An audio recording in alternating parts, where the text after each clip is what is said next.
ধর্মক্ষেত্রে কুরুক্ষেত্রে সমবেতা যুধুচ্ছদ মামুকাং পাণ্ডবস্যৈব king পূর্বত Sanjay. অন্ধ ধৃতরাষ্ট্র সঞ্জয়ের কাছে জিজ্ঞাসা করছে, সঞ্জয়কে সর্ব ইন্দ্রিয়কে যিনি জয় করেছেন গুরু, তিনি হলেন সঞ্জয়। বুঝলেন? আর অন্ধ ধৃতরাষ্ট্রকে আপনার আমার মতো জ্ঞানে অন্ধ,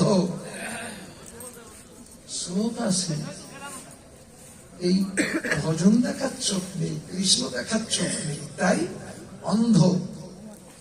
এরা অন্ধ কি দেশে কম আছে? এই জ্ঞানে অন্ধ ধৃতরাষ্ট্র সর্ব ইন্দ্রিয়কে জয় করেছে সঞ্জয়, উনি হলেন গুরু। তাই ঘরে বসে যুদ্ধের খবর বলছে সঞ্জয়, যে যেখানে ধর্মক্ষেত্র সেখানে কুরুক্ষেত্র। যাকে কুরুক্ষেত্র বলছেন তাকেই ধর্মক্ষেত্র। আচ্ছা, ধর্মের কাজ কি মারামারি করা? কি ধর্মের কাজ? হ্যাঁ, মারামারি খুনোখুনি গুতুগুতি কি ধর্মের কাজ? কিন্তু সে জায়গাটা কই? আমরা হস্তিনাপুর দেখতে যাই না? ওখানে যুদ্ধ হয়েছিল কি না হয়েছিল তার কোন অস্তিত্ব আছে? ওই যে আমরা দেখতে পাই। কিন্তু ধর্মটা তো সনাতন। যুদ্ধ তো 3 দিন হলে হবে না, যুদ্ধ তো অটো হওয়া লাগবে। তা না হলে সনাতন বলে তুমি দাঁড়াতে পারবে না। চির শাশ্বত, চিরন্তন, চিরনূতন, সেই হলো সনাতন।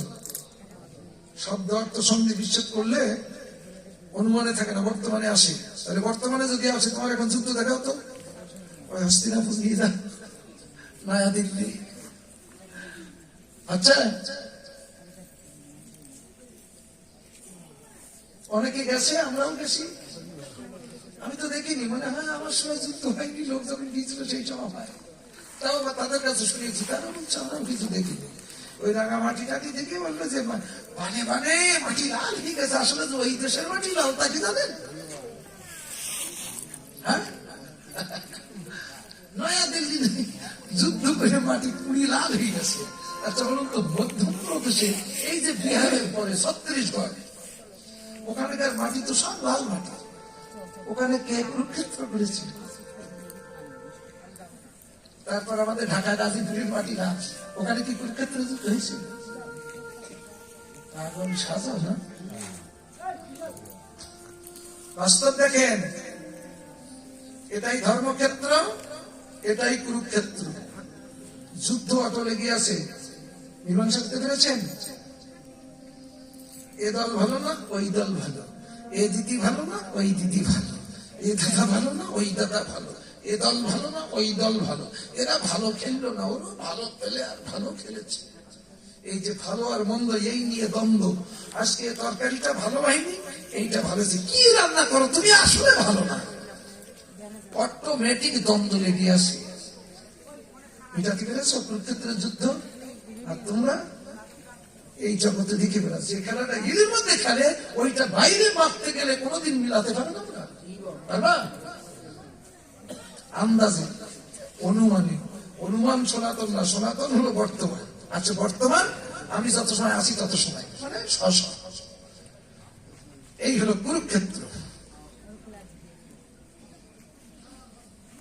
দেশে ভালো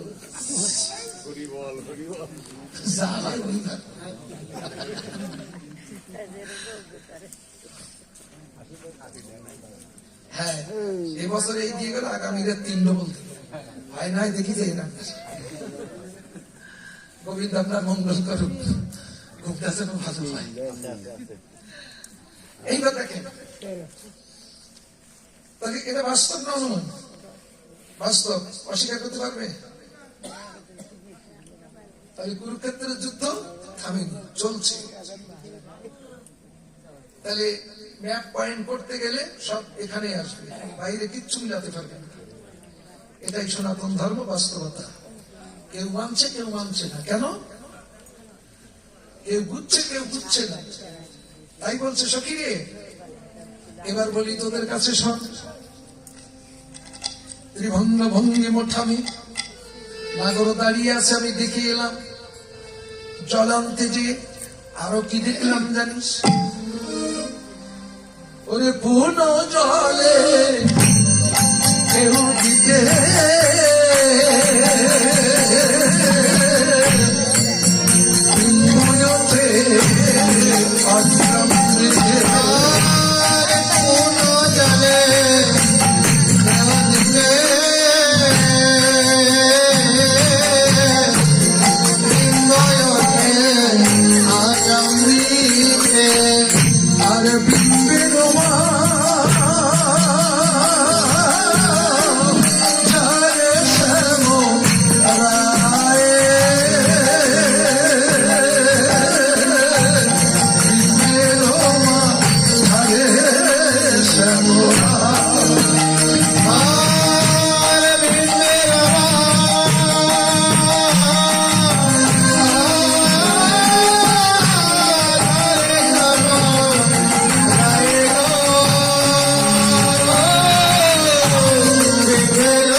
যতই বিম্ব ততই কৃষ্ণ, সখী যতই বিম্ব ততই কৃষ্ণ, সৌভাগ্য যতই বিম্ব ততই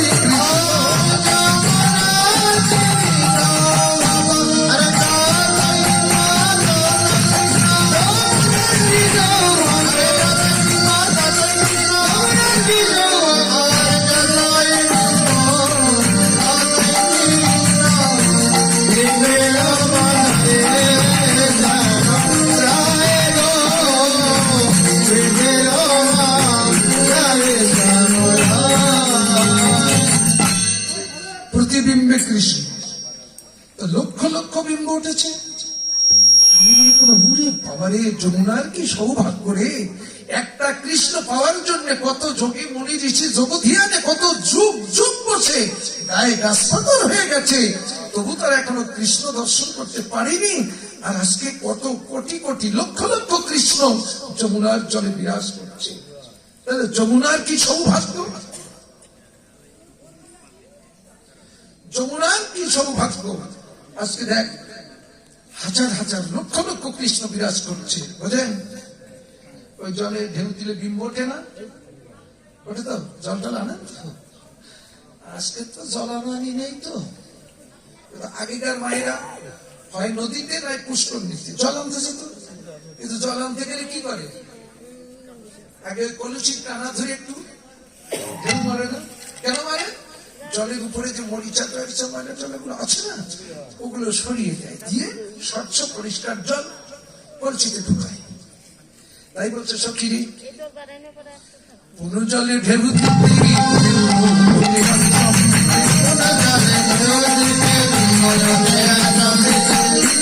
মাঝারে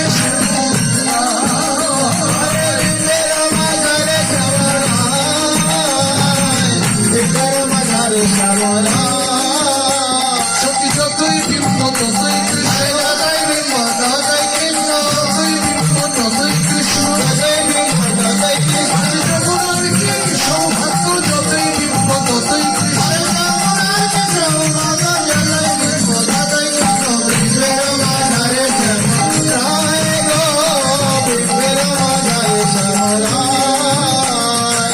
যতই বিম্ব ততই কৃষ্ণ। প্রতিবিম্বে কৃষ্ণ বিরাজ করছে।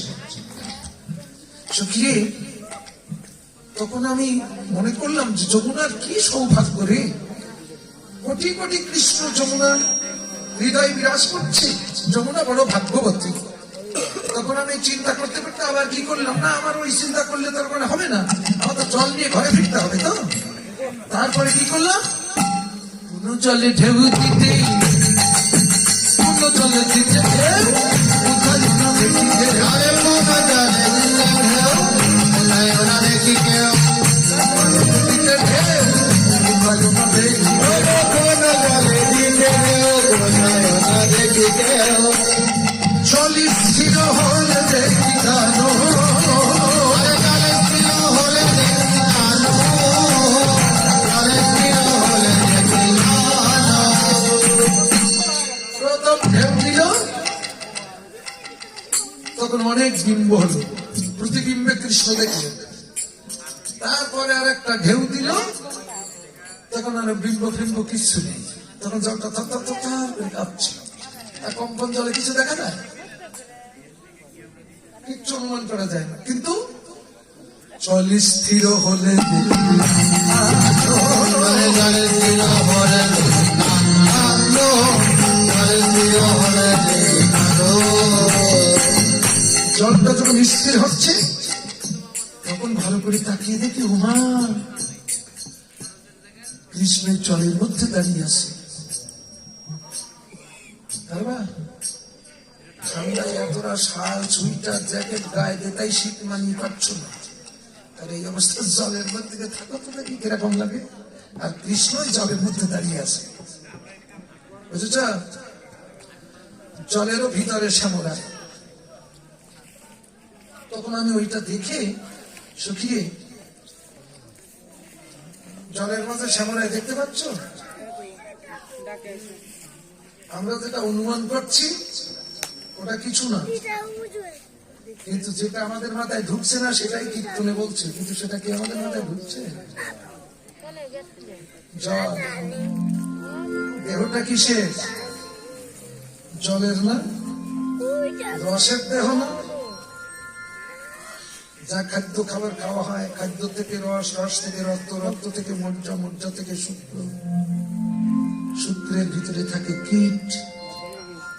একটা শিবের আগায় 100 ভাগ করলে যতটুকু হয় সে যন্ত্র দেখা যাবে কিনা সন্দেহ, ততটুকুনি একটা শুক্রাণু কীট দিয়ে আপনার আমার মতো জীবের জন্ম হয়েছে। দেখতে পাই ওরূপ জলের ভিতরে শ্যামরায় অনাদিরাদি গোবিন্দ। এত সময় যার কাহিনী বললাম, ডাক্তার বিজ্ঞানে কত দেহ খান খান করে কেটে দেখেছে, এখনো পর্যন্ত তার কোনো সন্ধান পায়নি, এখনো পর্যন্ত তার সন্ধান পায়নি। কিন্তু এটা আসলো কোথেকে? আসলো কোথেকে? যখন মনোময় লিঙ্গ দেহ তৈরি হয়, মনোময় লিঙ্গ দেহ দ্বারা ভাইব্রেশন সৃষ্টি হয়, তার থেকে নির্যাস হয়ে ওর একটা জায়গা আছে, সেই জায়গায় আসে। ওর আবার একটা রাস্তা আছে, সেই রাস্তা আপ ডাউন করে। এটাই খেলা, এটাই লীলা। ছিল, আছে, থাকবে। অনাদি আদি গোবিন্দ, অনাদির থেকে আদিতে আনান করা হয়। গোবিন্দ এসে লীলা করে। দেখো এরূপে, এরূপ দেখি আমরা। তাই বলছে জলের ভিতরে শ্যামরায় দাঁড়িয়ে আছে, জলে স্থির হলে দেখি কালো। আচ্ছা বন্ধু সখী, এত বড় মূল্যবান বস্তু জলের মধ্যে দেখে ওই রেখে কি বাড়ি যাওয়া যায়? তোরা পারবি? ধরতে জল আনতে গেলি, জল আনতে যে ও জলের ভিতরে এইরকম এক দোলা সোনা চকচক চকচক করছে। এখন শীতের ভয়তে তুই কি জলে নামবি না? না, যত শীত হোক ওই মাল তুলে বাড়ি যাবি। নিজের কাছে জিজ্ঞাসা করো তো কি করবা? আমি সোনা দিয়ে বললাম, কিন্তু হচ্ছে দামি মাল হতে পারে, হীরাও হতে পারে। এমন কোন বোকা আছে যে ওই ভালো জিনিস চিনে দেখে ওইখানে ফিরে বাড়ি যাবে? আচ্ছা তুমি সোনা না মনে করে পিতল মনে করবে, তাও তো মনের ভিতরে 3 বার হবে, পিতল তো এরকম তোলা হয় না। এই মনে হয় অনেকটা গয়না টয়না ভেঙেছিল, তোলা করেছে সোনা। তোমার ভিতরে অনেক রকম চিন্তা ভাবনা হবে, হতে হতে তুলে আনি না চাই ওই জিনিস। অন্য লোকে যদি নিয়ে যায়, আমার ভাবতে তার হবে না। তখন তুমি অবশ্যই ধীরে ধীরে জলে নামবা। আর সাধ্য সাধক সাধিকা যারা, তারা যদি ভগবানের মতো অমূল্য সম্পদ দেখতে পায়, ওটি ফেলে রেখে ঘরে যায়। তখন আমি কি করলাম জানিস সখী? আমি ধরি ধরি মনে করি, ধরি বারো পারি।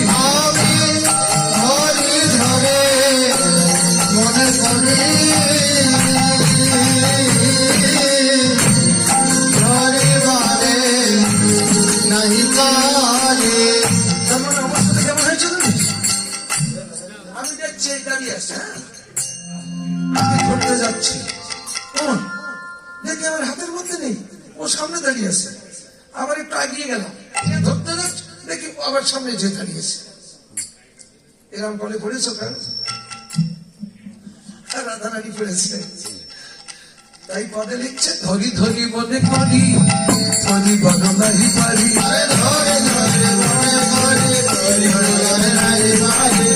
অনুরাগে জলে ডুবেছি,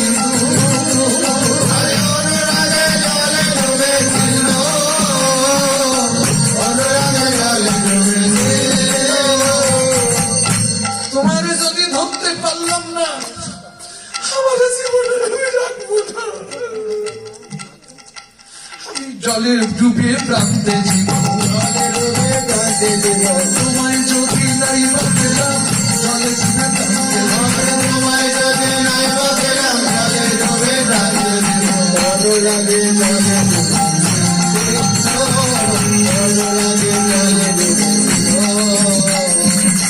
তখন ওই অনুরাগে আমি জলে ডুবলাম। ওইগুলো জলের মধ্যে ডুবিয়ে বুঝে যাবো, জলে ডুবিয়াও দেখি সাপ ডুবলেও আমার ছাড়ছে না। এসে উঠে দেখছি, জলে ডুবে দেখছি সখীরে আষ্টে পৃষ্ঠে জড়িয়ে গেছে, ওকে মনে ছাড়াতেই পারছি না, আটার মতো লেগে গেছে। আমি জোর করে ধরছি, আমি ডুবে মরবো, কিন্তু ওই রূপে আমাকে ভাসিয়ে তুলছে। জলের মধ্যে দম ধরে থেকে দেখো তো, জ্যান্ত কৃষ্ণ দেখতে পাবা। যমুনা নিকটে আছে না, যাইয়ে এরকম শীতকালে যেতে হবে, কিন্তু গরমকালে গেলে পাবে না। শীতকালে গিয়ে জলের তলায় একেবারে 2 ঘন্টা ডুবি থাকবা, একবার জ্যান্ত কৃষ্ণ তোমার সামনে এসে ফাঁসি বাজাবে। আচ্ছা, যদি না পাও তো ফিরে এসে আমার সাথে বলবে। 2 ঘন্টা জলের তলায় ডুবি থাকলে আমার সঙ্গে দেখা করে সবাই পাবো।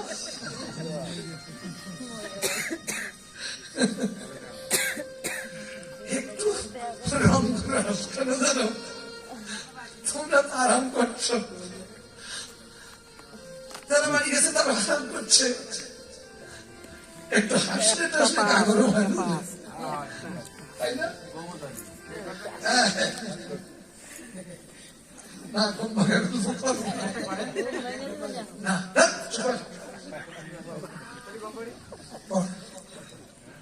ঘুম পর তারপর দেশকে ঠিক মতন জায়গা বানানো। তখন আমি ডুবিয়েও পারছি না, কি করবো, ফাঁসি তুলছে। অনুরাগে জলে ডুবেছিলাম, বসুরামানন্দের বাণী শোনো শোনো,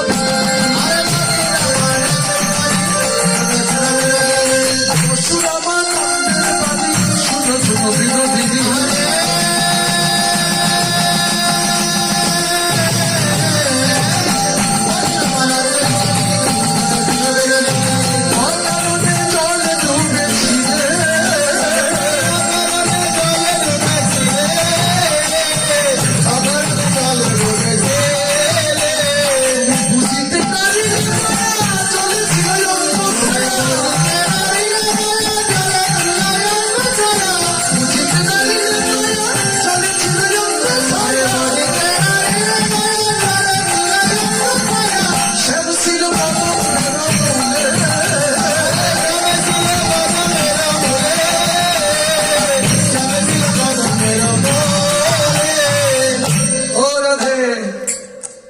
জলের মধ্যে দেখেছ নিজের অঙ্গ ছায়া।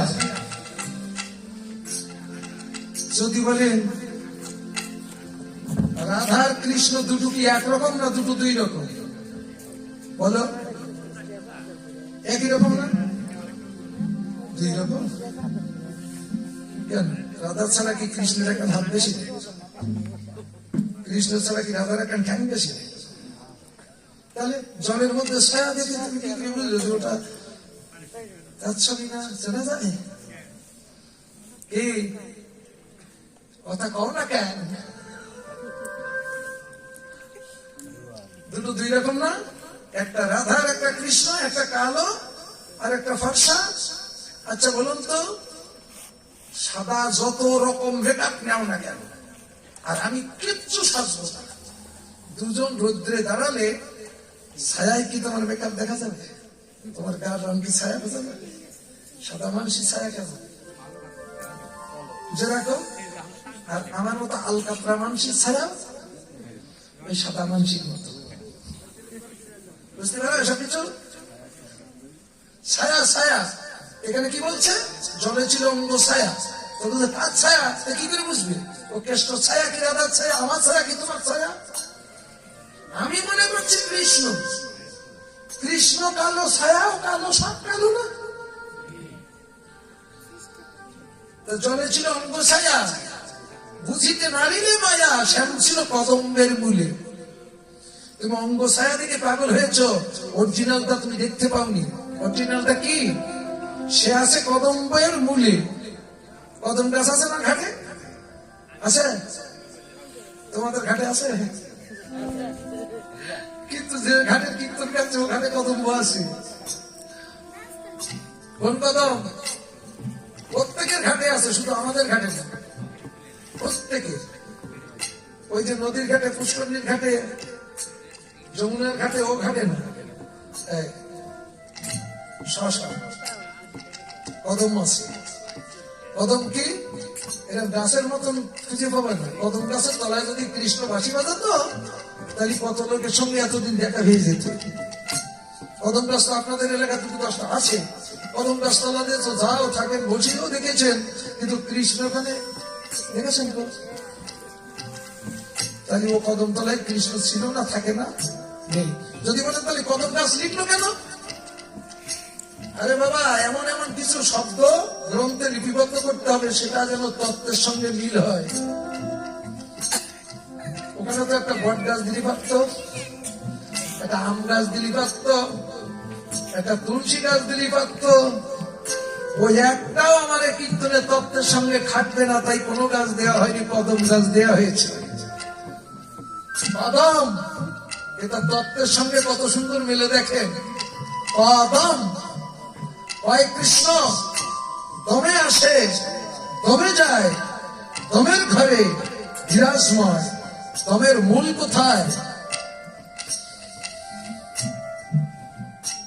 কান মেরে দেখো কত দূর যায়, গাছের গোড়া কোন জায়গায়?